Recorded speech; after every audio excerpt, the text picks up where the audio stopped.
Graça, paz, saúde, alegria e prosperidade a todos. Vamos juntos mais uma vez retomar a leitura da carta de Paulo aos Coríntios, versículo por versículo. E eu te convido agora a nós iniciarmos o capítulo 14. Então ajunte-se aí com os seus, faça esse esforço, vamos levantar um momento de oração, de leitura da palavra. E eu quero tentar, se não todo, pelo menos quase todo o capítulo 14. É longo, tem muita informação, muita coisa. Então participe, abra sua Bíblia aí e vamos lá. Paulo terminou o capítulo 13, né? Que na verdade não tem capítulo, não tem versículo, era uma carta. Ele dizendo que o amor está em plena vigência, junto com a fé e com a esperança, e o maior deles é o amor. Então, no contexto cultico, de reunião, todos os dons têm que ser exercidos em amor.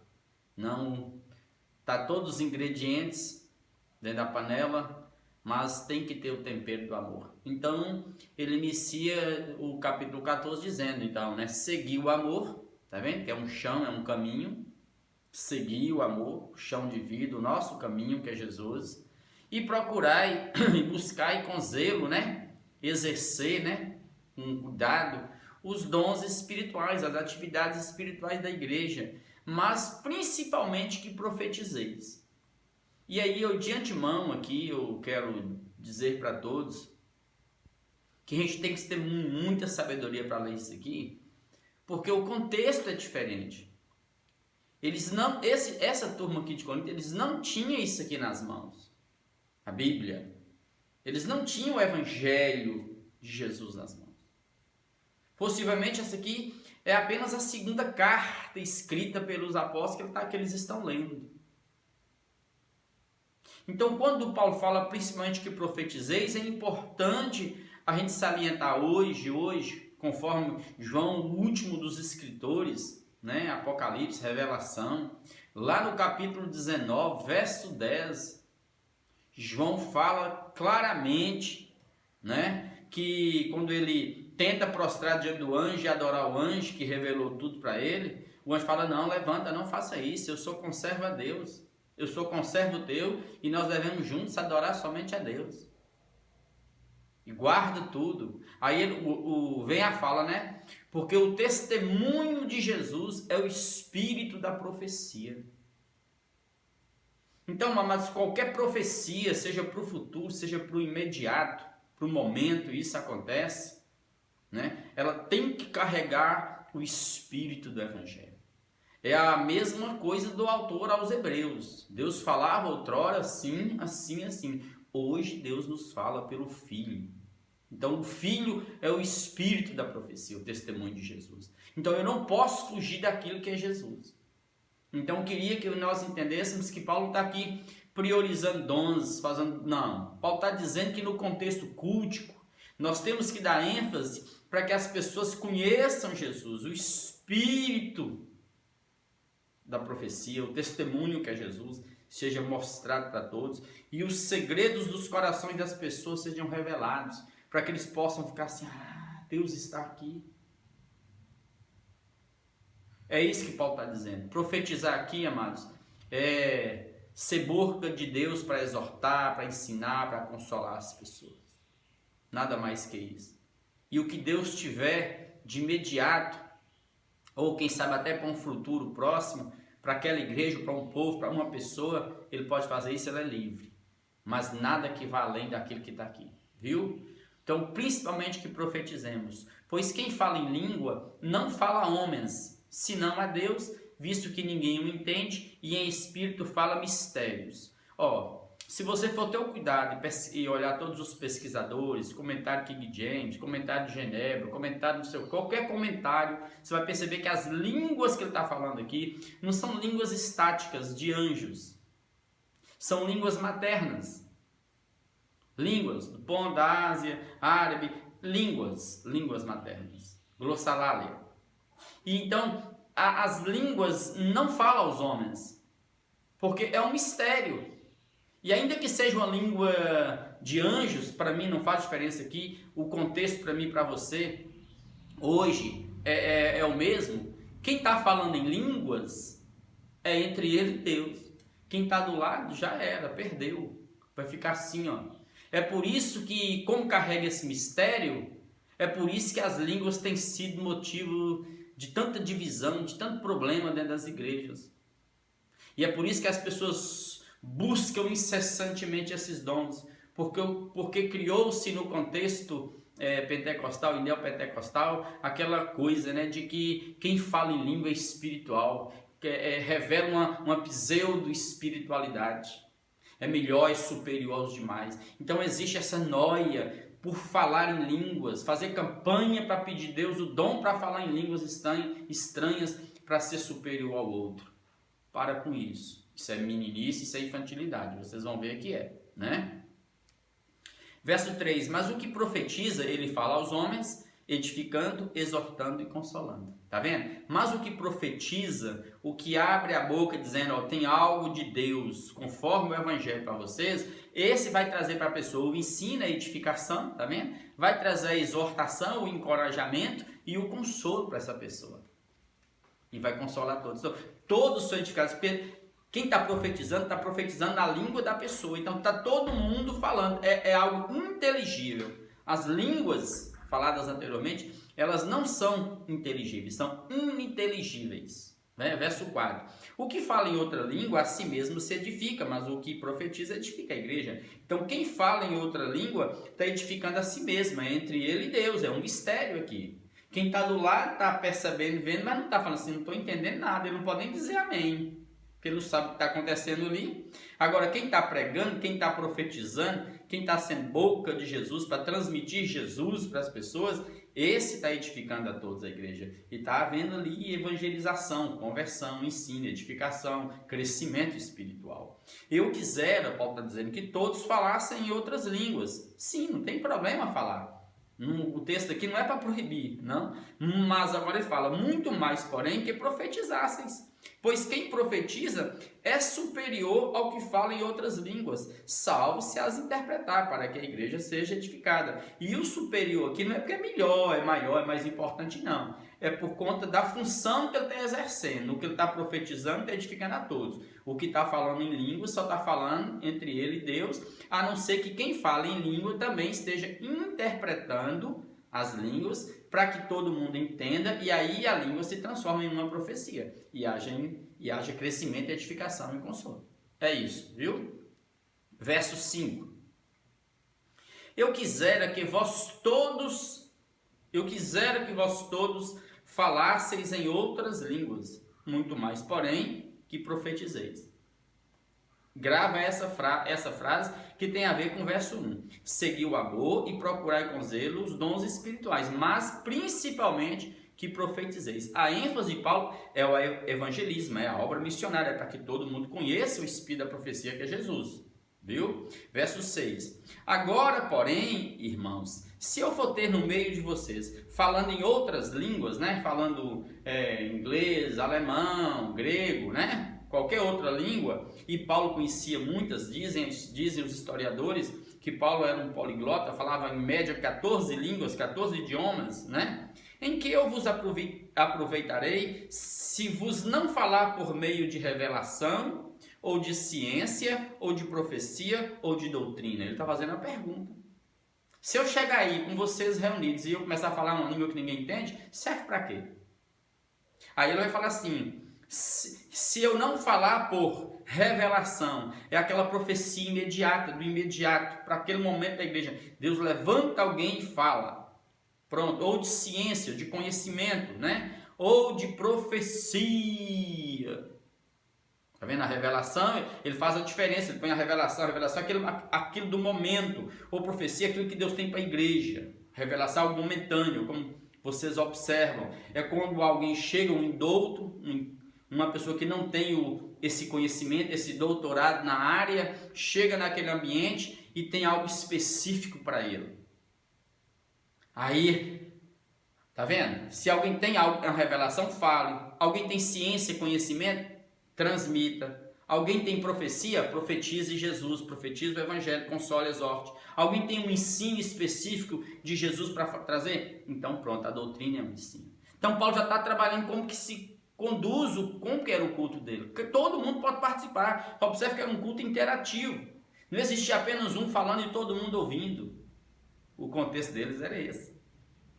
Porque eles não tinham uma referência como essa. Onde eu estou lendo aqui, e aqui tem agora dezenas também lendo a mesma palavra. Eles não tinham isso. Por isso que o culto era interativo. Verso 7. É assim que instrumentos inanimados, ele vai usar a metáfora, né? É assim que instrumentos inanimados, como a flauta ou a cítara, quando emitem sons, se não os derem bem distintos corretamente, como se reconhecerá o que se toca na flauta ou na cítara? Não tem jeito, qualquer instrumento musical. Se não for bem tocado, já era, você não entende nada. Pois também, olha, outra metáfora. Pois também, se a trombeta der som incerto, quem se preparará para a batalha? Ou seja, os soldados se preparavam para a batalha de acordo com o som da trombeta. Tinha um som específico. Então, se a trombeta desse um som incerto, como é que eles iam saber se era para se prepararem para a guerra ou para fazer uma outra coisa qualquer? Então, tudo organizado. Assim, verso 9, assim vós, se com a língua não disserdes palavra compreensível e inteligível a todos, como se entenderá o que dizeis? Como é que alguém vai entender? Porque estareis como se falasseis ao ar, ao vento. Todo mundo assim, ó. E só você sendo edificado diante de Deus. E olha que você está orando aí, olha aqui para você ter ideia, é no Espírito. Sua mente ainda está improdutiva. Porque você ainda tem que, se você está bem dizendo a Deus, adorando a Deus, louvando a Deus em mistério, em uma língua, isso é no Espírito. Sua mente ainda não está compreendendo. Não chegou nesse processo. Por isso você tem que pedir interpretação. Para você traduzir aquilo. Há, sem dúvida, verso 10, muitos tipos de vozes no mundo. Está vendo? O que é muitos tipos de vozes? Muitas línguas no mundo. Por isso que todos vão falar que as línguas aqui não são estáticas, de anjos. Mas considere-se também língua de anjo, não tem problema. Há muitos tipos de vozes no mundo, seja visível ou invisível. Nenhum deles, contudo, sem sentido.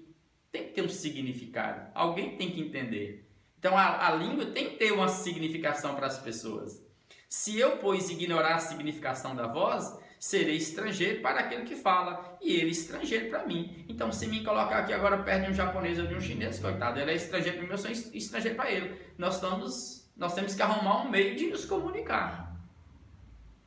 Eu não posso desconsiderar a língua, eu tenho que considerar. Assim também vós, visto que desejais dons espirituais, visto que vocês anseiam, né? As pessoas vêm de lá de fora, vieram da cidade de Corinto, cheia de deuses, tanto tipo de culto, tanto misticismo, tanto espiritismo nos cultos, tanta coisa misteriosa acontecendo ali dentro, tem tantas manifestações. Eles chegam para um ambiente cristão, conhecendo Jesus, eles ficam ansiosos para saber, aquilo que eu fazia lá, posso fazer aqui? Aquilo, tá vendo? Então, vocês que anseiam dons espirituais, Paulo está falando assim, procurar e progredir para a edificação da igreja. Então, busque, como ele ensinou anteriormente, no verso 1, busque com zelo, né? Exerça com zelo os dons para a edificação da igreja. Para que todos sejam edificados, porque não sou eu que tenho que aparecer. Eu não tenho que me sentir superior ao outro porque eu estou falando um mistério. Não. Isso é o que Paulo chama de infância da fé. A imaturidade de quem está chegando e acha que Deus mede uma pessoa por ele estar falando em língua ou não. Até porque se ele está falando em língua da parte de Deus, foi Deus que deu, a glória não é dele. Ele tinha que no mínimo ser humilde e simples, né? Verso 13. Pelo que o que fala em outra língua deve orar para que a possa interpretar, como eu disse. Você está falando em língua, está bem dizendo. E observe que a língua estranha, quando ela acontece para a pessoa, quando é no ambiente de igreja, é sempre no contexto de, pode observar, é louvar a Deus, é orar em mistério, é bendizer a Deus, é narrar as grandezas de Deus, como lá em Atos 2, Paulo pregando em aramaico, né? Eles profetizando as grandezas de Deus e eles entendendo. Então o cara que está aqui fazendo isso, ele tem que orar para que ele possa interpretar, para que seja também inteligível para a mente dele, porque o espírito dele está fazendo, mas a mente não. Então vamos lá então, verso 14. Porque se eu orar em outra língua, o meu espírito ora de fato, está vendo? É lá dentro. Mas a minha mente fica infrutífera. Ela não está entendendo. Então, o que farei, pois? Orarei em espírito, grava, em mistério. Pode orar em mistério. Mas também orarei com a mente. Eu procurarei, então, pedir a Deus para mim conseguir entender o que eu estou fazendo com o espírito. Cantarei com o espírito, também cantar, louvar a Deus em mistério. Mas também cantarei com a mente. Agora, se eu e se tu bendisseres apenas em espírito, só o seu espírito, nem você está entendendo, como dirá o indouto, o que não é doutorado, o que não tem um doutor, o que não tem o conhecimento daquilo que está falando, como dirá o amém depois da tua ação de graças? Como é que ele vai falar amém assim seja se ele não está entendendo nada do que você está falando? Não tem como, visto que não entendes o que dizes. Porque tu, de fato, dá bem as graças, mas o outro não é edificado. Então não é um culto, não é culto, não tem crescimento, não tem edificação. Existe um narcisismo aí, só eu. Então é por isso que a gente precisa consertar isso no nosso mundo de culto.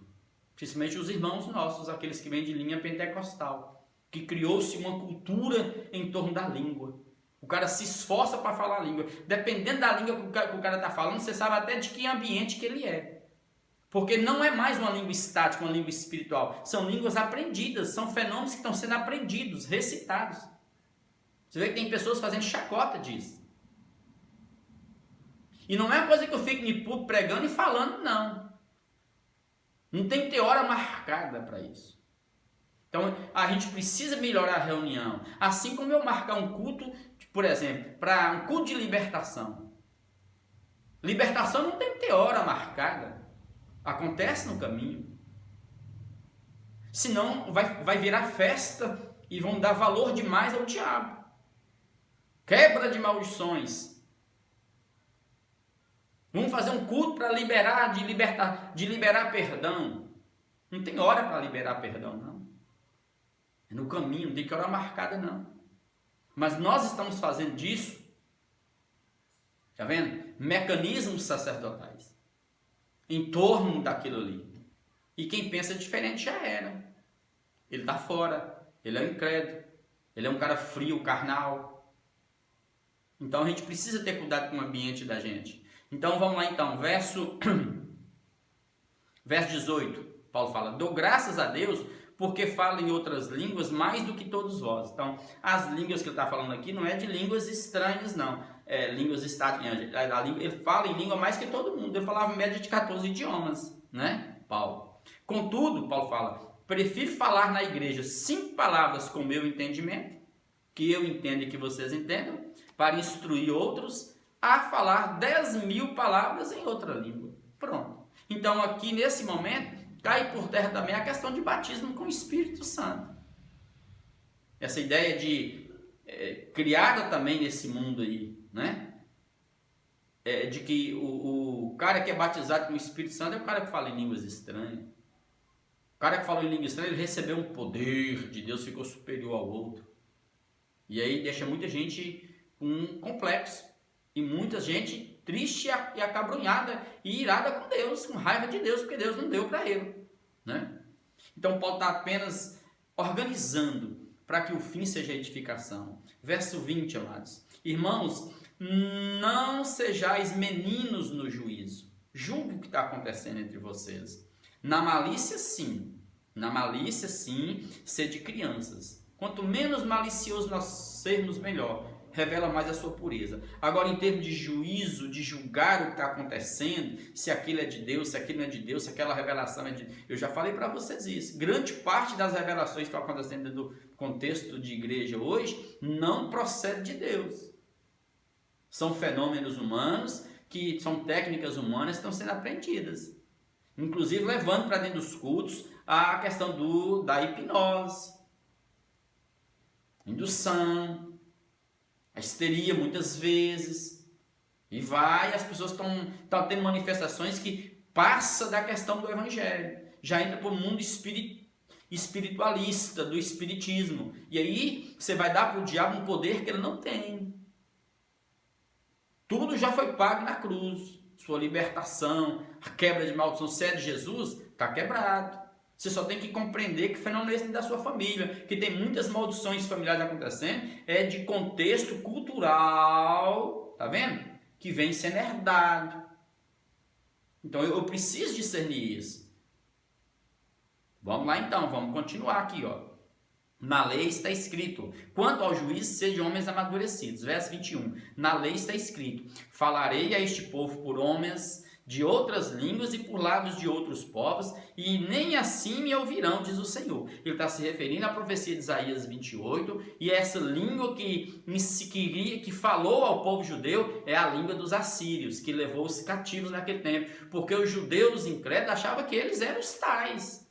Só eles que eram o povo de Deus. E nem assim eles ouviram.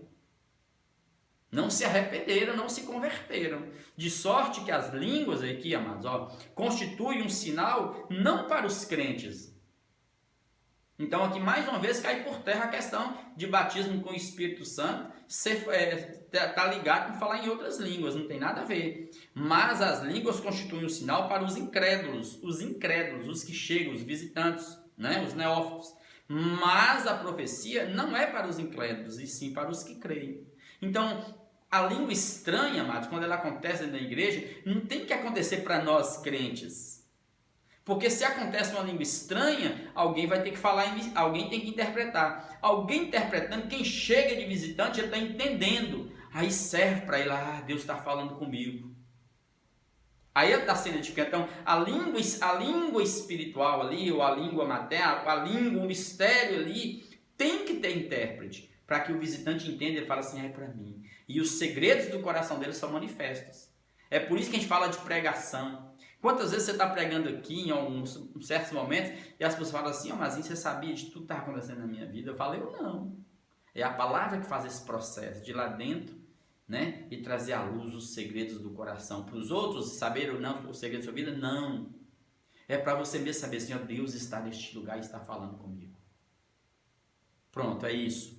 Verso 22. De sorte que as línguas constituem um sinal não para os crentes, mas para os incrédulos. Mas a profecia é para os incrédulos. E não é para os incrédulos, e sim para os que creem. A profecia já é para nós. Porque eu já creio, ela me consola, me edifica e me ensina.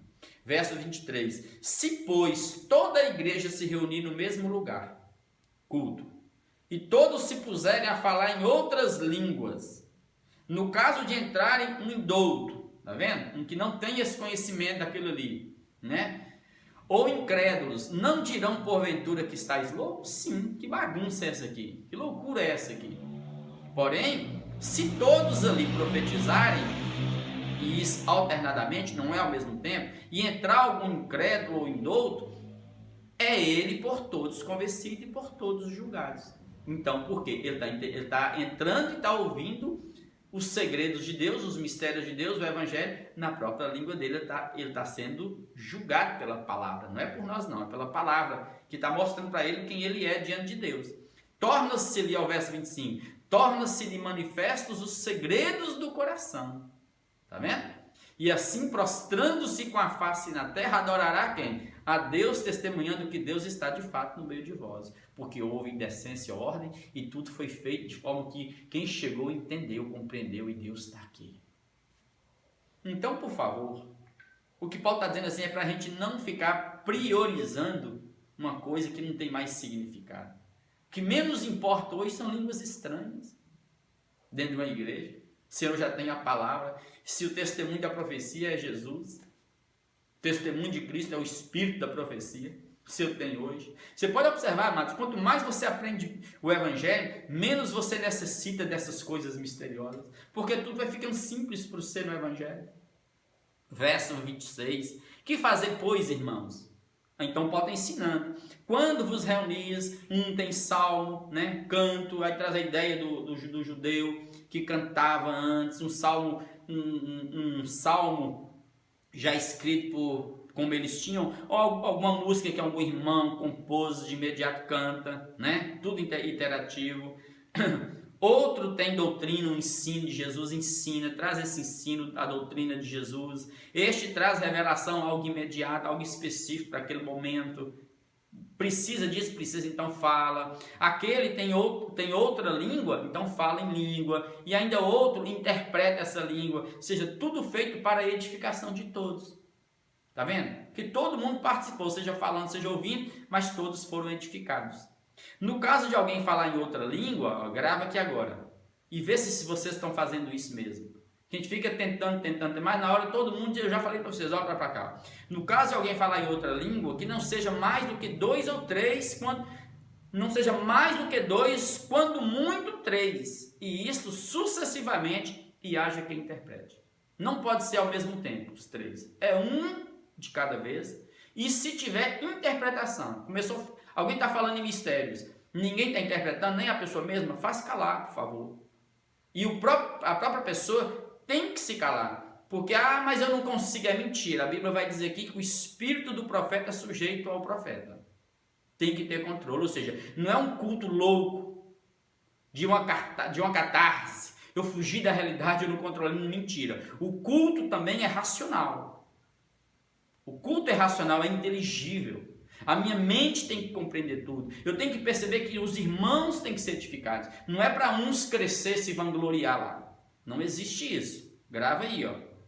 Verso 28. Mas não havendo intérprete, fique calado na igreja, falando consigo mesmo e com Deus. Também ele fica calado orando no Espírito dele e Deus. Tratando-se de profetas, pessoas que vão profetizar, vão pregar, vão trazer consolo, edificação, exortação, encorajamento para a igreja. Sempre se tratando de profetas, falem apenas 2 ou 3. E os 2 ou 3 não é ao mesmo tempo, não, é alternado também. E os outros julguem. O que é os outros julgar? Não é que o cara pegou hoje, na nossa realidade, pegou a Bíblia que está lendo e que tudo que está saindo da boca dele é verdade. Não. Uma coisa é ler a Bíblia. Tem gente que lê um versículo aqui e já era. De bom, de Deus só teve mesmo o versículo. Porque o resto que vai falar não tem nada a ver, sem contexto, é loucura, é tanto ensino, tanta heresia, que só Deus sabe como é que é. Você não pode fugir daquilo que está aqui. A profecia que está sendo anunciada tem que carregar o testemunho de Jesus, do Filho, nada além, nada quem. Então essa é a inteligência. Então vamos lá, 30, se porém vier revelação a outrem que esteja assentado, cale-se o primeiro. Então alguém tem uma revelação momentânea para aquele momento, algo que Deus está querendo falar com alguém ou com a igreja, para aquele momento, imagina o contexto deles. Você vê que tudo isso aqui nas nossas igrejas de hoje, pode acontecer? Podem. Mas vai ficar diminuindo a cada vez que você vai lendo Bíblia, vai lendo Evangelho. Porque aqui era necessário. Então, esse cale-se o primeiro e o outro fala a revelação. Porque todos podereis profetizar, verso 31. Um após o outro. Grava, tá vendo? Para todos aprenderem e serem consolados. Serem o quê? Consolados, encorajados, fortalecidos, edificados. É assim que é a questão da revelação da profecia. Tem que carregar o Espírito de Jesus. 32. Os espíritos dos profetas estão sujeitos aos próprios profetas. Então não vem com essa que eu não consegui, eu não me controlei. Isso é mentira. Isso é uma desculpa esfarrapada para continuar a desordem e a indecência no meio dos cultos. Vamos lá. Porque Deus não é de confusão, aí, ó, e sim de paz. Deus não é Deus de confusão, e sim de paz, como em todas as igrejas dos santos. Deus não é Deus de confusão, gente. Grava o início da criação tudo em ordem, e com decência, e com decoro. É assim que é. Olha, ó, como em todas as igrejas dos santos, aqui nessa região greco-romana e judaica, veja bem, conforme a cultura nossa aqui nesse tempo, conservem-se as mulheres caladas nas igrejas, porque não lhes é permitido falar, mas sejam submissas, como também a lei o determina. E eu pergunto, isso aqui é o que? É para hoje? Não. Nem foi para o tempo de Paulo.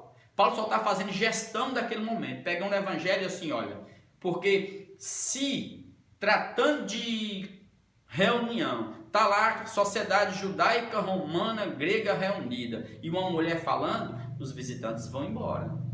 Era indecoroso para eles aquilo ali. Mulher não falava. É o contexto, mas você vai perceber que isso não vale nem no próprio Paulo, porque na carta ao Romano, capítulo 16, por exemplo, ele vai falar muitas vezes de mulheres ensinando, casas recebendo gente. Em Atos, você vai perceber que mulheres profetizavam. Não, isso é cultural, ficou lá. Assim como para nós. Mulher na nossa nação só veio votar com Getúlio Vargas em fevereiro de 32. Então isso aqui não é uma lei do evangelho. Era a cultura da época. E Paulo está fazendo gestão. Paulo quer então que a maioria das pessoas aprendam o evangelho. E os homens, principalmente, que vinham mais, se eles vissem uma mulher pregando, eles saíam. Não dava crédito. Fique atentos a isso aí. Se, porém, querem aprender, essa mulher quer aprender alguma coisa, interroguem em casa a seu próprio marido, como era o costume, como eu já disse aqui antes. Mulher só saía de casa com o marido e na rua, até para conversar com o marido, ela tinha que pedir permissão. O marido não conversava com ela na rua, era em casa que se conversava, era assim que era a lei deles. A lei deles determinava assim, era o costume deles. Porque para a mulher é vergonhoso, é indecoroso falar na igreja, porque é proibido? Não, por conta do contexto. Porventura a palavra de Deus se originou, aí Paulo vai fazer uma sátira. Aí, ó.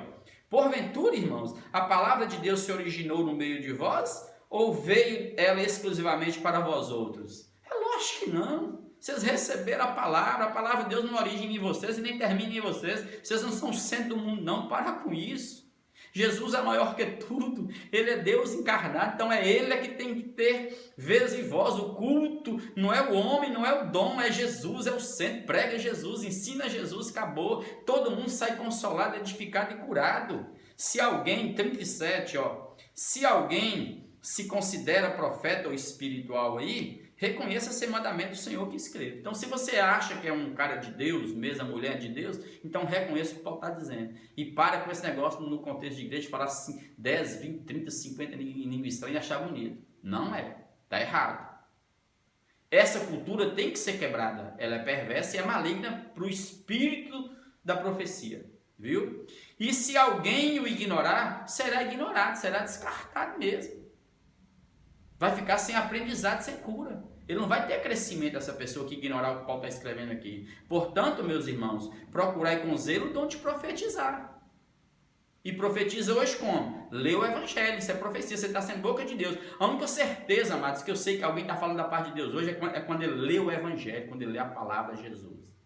O resto, que ele falar a mais ou a menos, eu tenho que colocar tudo na balança e pesar para ver como os bereanos se carregam o espírito da profecia, que é o testemunho de Jesus. Viu?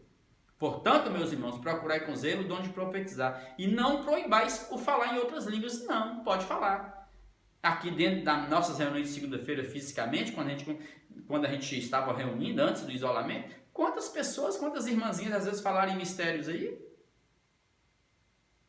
Pronto. Falou. Os outros aquietam e escuta. Tem interpretação? Não tem? Cala todo mundo. Mas vamos obedecer Paulo. Tudo, porém, seja feito com decência e com ordem. E aqui Paulo está trazendo a memória dele, Deus. Tudo de Deus é com ordem e com decência. E conosco tem que ser assim nas nossas reuniões. Então vamos pedir a Deus, mais uma vez, os dons. E se você está aí cheio de dúvidas, participa lá, deixa no comentário, a gente vai tentar responder. E vamos orar agora para Deus quebrar os grilhões, quebrar as cadeias e nos fortalecer na caminhada, para que todo mundo caminhe com Jesus e aprenda de Jesus. Então coloque sua vida diante de Deus nesse instante. Deus, nós queremos bendizer o Senhor e glorificar o Senhor e adorar o Senhor, porque nós não temos outro bem senão a Ti. Então venha sobre nós agora o Teu reino. Aviva os dons na vida do Teu povo. Levante irmãos e irmãs com dons espirituais sim, para que sejam exercidos para a edificação de todos. E nesse instante, Pai, usa-nos, Pai, para profetizar. Nunca, Pai, precisamos tanto de profetas, Pai, de missionários, de evangelistas, homens que levem a esperança aos povos, porque Jesus é a esperança das nações. Então, nesse instante, Pai, visita o que está doente, os que perderam os seus entes estão desconsolados. Oh Deus, que o Teu Espírito os visite, que o Senhor levante profetas para consolá-los nesse instante, que a Tua palavra os console, que o Teu Espírito, Pai, os vivifique, os renove. Aquele que está prostrado, levanta. O que está enfermo, cura. Então, Pai, coloca fogo agora em nossas palavras, que nossas palavras carreguem vida, Pai. Carreguem o Evangelho de Jesus e cheguem aos corações, levando cura nesse instante. Toque o corpo do que está ferido, toque a alma do que está triste. Toque o espírito do que está abatido e levanta e integra tudo. E faz das nossas reuniões, dos nossos momentos, Pai, de glória ao Senhor, onde o Senhor seja o centro, Pai. Onde o Senhor cresça e nós diminuamos, Pai. Que a Tua glória, Pai, seja sobre nós. Sopra sobre cada casa nesse instante o vento do Senhor, do Teu Espírito. Ressuscitando, restaurando, curando, libertando. O irmão, a irmã está sem perspectiva, triste, abatido nesse dia, sopra o teu vento e levanta, fala ao coração, sussurra no ouvido dele, na alma dele, reaviva a palavra do Evangelho. É assim que nós repreendemos, Pai, todo oportunismo maligno, tentando manter-nos escravos, ó Deus, de culturas religiosas pagãs que não carregam o testemunho de Jesus, que é o Espírito da profecia. Obrigado por mais este momento de leitura bíblica. Nós oramos gratos por tudo e abençoamos o teu povo em o nome de Jesus. Amém, amém e amém.